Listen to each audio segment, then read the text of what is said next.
G'day everyone. Today, I have a question for you. Are you neurotypical? Did you finish high school? Can you count in multiples of 7? I suspect not, but that's okay, neither can I.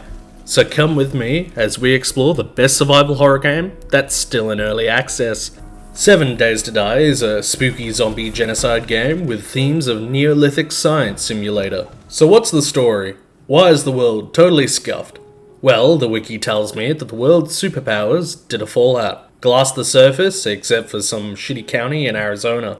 But I believe that there are other forces at play. There are 5G towers around town, and the woke ones of you can guess exactly what happened.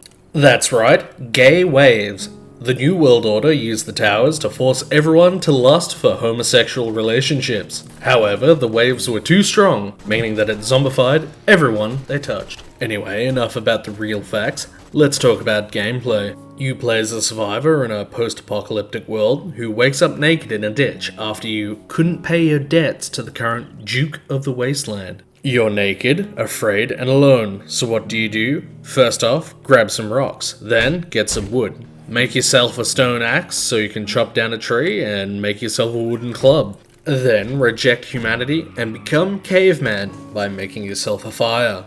Congratulations, you've just completed about 4,000 years of evolution in about a minute. Next, you're going to want to put that club to good use and go through a house. This is when you realize the design of all houses in the game are their own miniature dungeon. This is probably my favorite aspect of the game. Every house, shop, and factory is filled to the brim with secrets, traps, and hidden pathways. The amazing part, it's all randomly generated. One time I cleared out a house only to discover our vault door hidden behind some boxes. I, of course, went inside. To my surprise, there was a secret laboratory hidden underground. Another time I noticed a brewery that had the words, "Face the bears and drink free," written on the side of it. I was so enticed by such an odd and obviously false statement that I explored said brewery. I soon realized that the statement was in fact quite true. I found 2 infected bears in the basement and was viciously mauled to death. Anyway, to continue the caveman analog, you're going to want to bunker down and reinforce a building real quick before night, because otherwise you'll be ripped apart by infected running at breakneck speeds. If you're saying, well, I have a club. Club beats infected. Fine, let's test that out. There, you're dead. Your corpse has served as nutrition for your undead killers. The infected that have fed on your fresh corpse now permanently run, even in the day. Stunts like this is why your dad left for cigarettes and never came back. So shut up, build some goddamn defenses, and wait until morning, so you can collect that sweet, sweet murder XP from the infected that seemed so dangerous at night. Side note, who the fuck wakes up at 4 AM? Actually, this is a great time to talk about the RPG elements in the game. Put simply, a mixed bag. They're split up into basic RPG skill trees such as strength or intelligence. Some of the perks I love. I get extra damage and can craft a high level blunderbuss? Yes please. But spending a point so I can craft the culinary god tier food of bacon and eggs? I don't understand. Also, it's in the strength tree. I don't get it, but hey, you're a caveman. You're probably thinking of protein or something, I don't know. As a matter of fact, I'd say progression is probably my biggest criticism, as it's tied directly into the skill trees. You see, sometimes you'll loot schematics for different modifications, weapons, or objects in the game. They can be useful schematics like a crafting bench, or it can be useless trash like furniture that you can't even use. Even worse, you can find duplicates for schematics you already have, thus making the RNG quite ball-busty. Or you can spend 1 point in engineering and get a craft bench from level 2 onwards. But if I want the next level of engineering, I first have to upgrade my intelligence, twice, granting me minuscule buffs as well as the ability to spend 3 extra perk points. Thus, I recommend new players try and focus on the strength tree and tracking from the perception tree. This will let you clear out any house you want with ease and track down animals for many feeds. Cook them down to have your caveman treat. Make this rhyme come full circle and beat down zombie meat.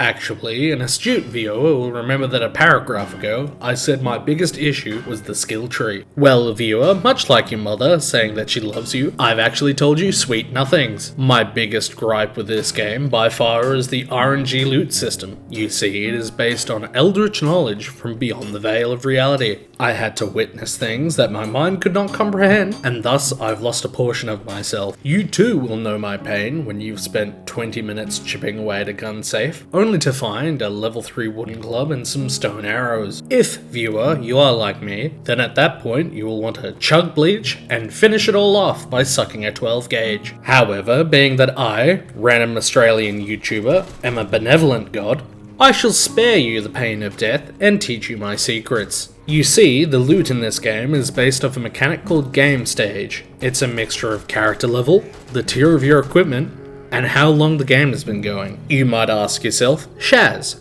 how am I, casual gameless scrub, able to find this out?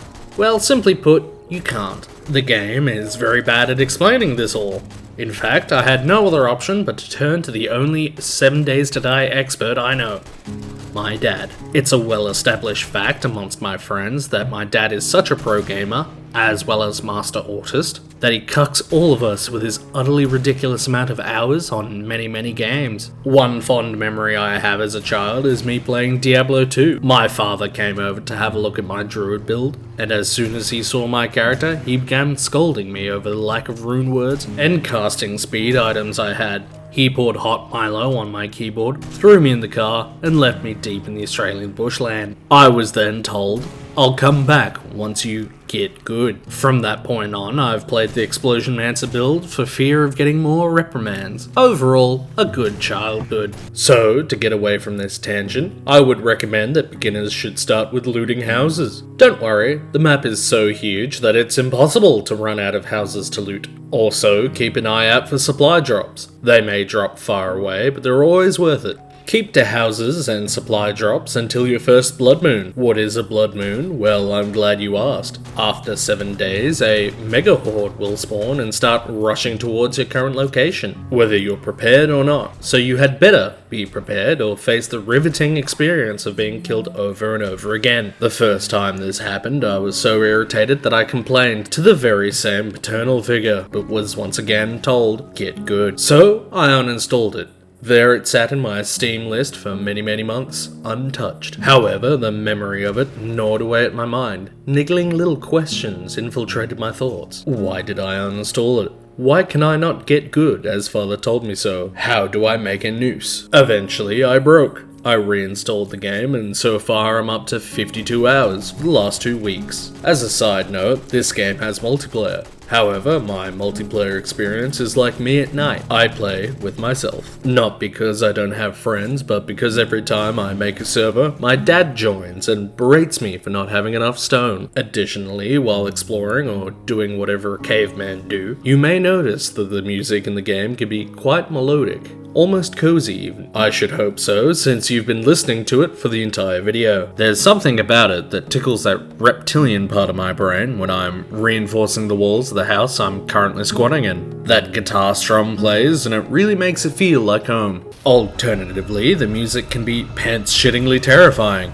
as hundreds of infected storm your base under the glow of the blood moon. That's because the music in this game is dynamic, with over 750 combinations of music possible. It really helps in making the game feel fresh even after the ridiculous amount of hours I've poured into it this past month. In closing, 7 Days to Die is a wonderfully charming, if a bit frustrating, and not well explained experience, which is to be expected seeing as it's still in early access and maybe for a very long time. But hey, it's cheap and the game devs actually care about the product they're making. In this day and age, that's very rare. Thank you for listening to another one of my reviews. This one took considerably longer to make than the first since the realities of making content consistently have hit me. Hopefully though, it means a slightly less scuffed review. Please consider subscribing and have a good day. The next video will show why I really shouldn't have any power.